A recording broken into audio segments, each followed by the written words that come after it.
আমি নিজে এক সময় জাতীয় সংসদের সদস্য ছিলাম 2 দফায়। আমার নিজের একটা অভিজ্ঞতা আপনাদেরকে বলি। আমার আগের যে নির্বাচনী এলাকাটা ছিল বরিশাল 2, সেই নির্বাচনী এলাকাটা হঠাৎ করে 2008-এর আগে 2 অংশে বিভক্ত করে দেওয়া হলো। কিন্তু একদিনের জন্য নির্বাচন কমিশন, আমি ওই এলাকার সংসদ সদস্য হিসাবে আমাকে ডাকে নাই, জিজ্ঞেস করে নাই, আমার কোনো মতামত চায় নাই। আর আলাদা করে দেওয়ার পরে সেই নির্বাচনী এলাকা আবার বাছাই করতে করতে আমার এবং দলের সমন্বিত সিদ্ধান্তের মধ্য দিয়ে পরবর্তীতে নির্ধারিত হলো মোহাম্মদপুরে। আমি 2008-এ মোহাম্মদপুরে নির্বাচন করলাম, এরপরে আবার আমি ঠিকানাবিহীন হয়ে গেলাম। এখন এই রকম পরিস্থিতির মুখোমুখি যারা হচ্ছেন তাদের অভিজ্ঞতা কিন্তু আবার সাধারণ অভিজ্ঞতার বাইরে। এই কারণে কিছু কিছু জিনিসের প্রয়োজন হয়ে যায় এক এক সময়। যেটা বলেছেন যে কি বলে মানে সিসি ক্যামেরা কিংবা অবৈধ অস্ত্র উদ্ধার কিংবা অন্যান্য যা কিছু আছে সবকিছু পদ্ধতি আপনি যত কিছুই নির্ধারণ করেন, মানসিকভাবে যদি আমরা আমাদেরকে নিজেদেরকে ভেতর থেকে অন্তর থেকে ধৌত করতে না পারি, পরিষ্কার করতে না পারি, তাহলে অন্য কোনো বিষয় দিয়ে কোনো কিছু হবে আমি অন্তত এটা বিশ্বাস করি না। কারণ অনেক কিছু তো দেখলাম, অনেক কিছু দেখলাম। আমাদের বয়স, আমাদের অভিজ্ঞতা এবং আমাদের রাজনীতির ভালো দিক খারাপ দিক সবকিছু বিবেচনা করা। 2008-এর নির্বাচনের কথা এখানে সম্ভবত আদিব বলেছেন।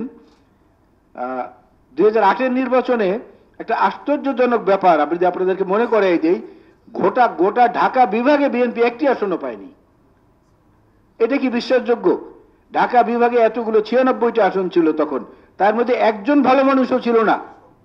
টানা তৃতীয়বার অর্জন করেছে দেশের সেরা সুপার ব্র্যান্ড স্বীকৃতি বসুন্ধরা টিস্যু, কিন্তু সে পায়নি। অর্থাৎ খুব পলিশ একটা মানে উন্নত মানের একটা মেকানিজম সেখানে হয়েছে, যেটা তাৎক্ষণিকভাবে বোঝা যায়নি, পরবর্তীতে এটা বোঝা গেছে কোনো কোনো ক্ষেত্রে। প্রভাব বিস্তার কারা করেছে কি করেছে সেটার মধ্য দিয়ে একদিকে যেমন জানি পপের কথা এসেছে, আর একদিকে এসেছে জানি সব, মানে আমি সব জানি কোথায় কি ব্যবস্থা গ্রহণ করা প্রয়োজন বা কিছু। এই দুই জায়গা থেকে বের হয়ে আসতে হবে। জাতি হিসেবে যদি আমরা নিজেদেরকে ঐক্যবদ্ধ করতে না পারি, জাতি হিসেবে দলীয় নীতি আলাদা থাকবে, দলীয় আদর্শ আলাদা থাকবে, মত ভিন্নতা থাকবে, প্রতিদ্বন্দ্বিতা থাকবে, না হলে তো গণতন্ত্রের সৌন্দর্যটাই থাকে না। কিন্তু জাতি কিন্তু একটা মালা। রাজনৈতিক দলগুলো হচ্ছে বাগানের নানা রকমের ফুল, কোনোটা দেখতে সুন্দর, কোনোটা ঘেরানে সুন্দর।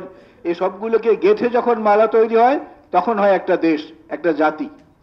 সেই জায়গাটায় আমাদেরকে মনোনিবেশ করতে হবে।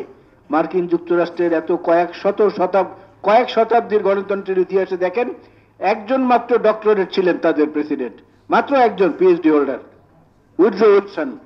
আর কেউ কিন্তু না। কৃষক পর্যন্ত মার্কিন যুক্তরাষ্ট্রের প্রেসিডেন্ট হয়েছেন। অর্থাৎ সিস্টেম, এই সিস্টেমটাকে যদি আমরা আমাদের সমস্ত আন্তরিকতা ঢেলে ধীরে ধীরে এগুতে পারি, আস্তে আস্তে পানি বিশুদ্ধকরণের মতো যেভাবে পিউরিফাইড হয় ওইভাবে পিউরিফাইড হয়ে কিন্তু গণতন্ত্র একসময় প্রতিষ্ঠিত হবে। আমি ব্যক্তিগতভাবে আশাবাদী মানুষ, আশায় ভর করেই তো মানুষ জীবনে বেঁচে থাকে।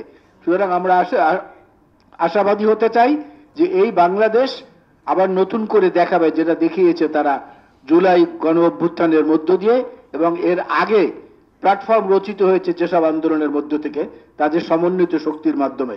এবং সেদিনই আমরা বাংলাদেশে আমাদের মাথা উঁচু করে দাঁড়াতে পারবো, প্রকৃত অক্সিজেনে আমরা আমাদের নিঃশ্বাস গ্রহণ করতে পারবো।